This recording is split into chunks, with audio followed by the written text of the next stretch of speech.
ఉప్పొంగిన ఉత్తేజంతో కొత్త సంవత్సరాన్ని స్వాగతించి అవధులు లేని ఉత్సాహాలు చేసుకుందాం, సంక్రాంతిని సంబరంగా జరుపుకుందామంటూ నూతన సంవత్సరం మరియు మకర సంక్రాంతి శుభాకాంక్షలు తెలిపిన వారు కౌన్సిలర్ శ్యామ్ సుందర్ లాల్.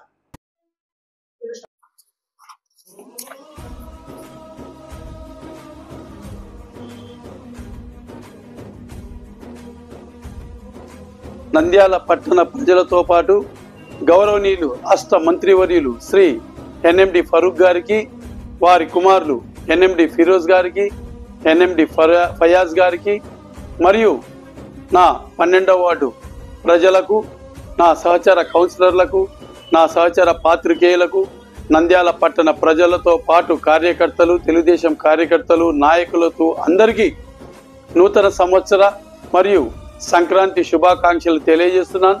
ఆ భగవంతుని కృపతో మీ ఇంట అష్టైశ్వర్యాలు తులతూగాలని, మీరు ఆనందంగా జీవితాలను కొనసాగించాలని కోరుకుంటున్నాను. జై హింద్, జై తెలుగుదేశం.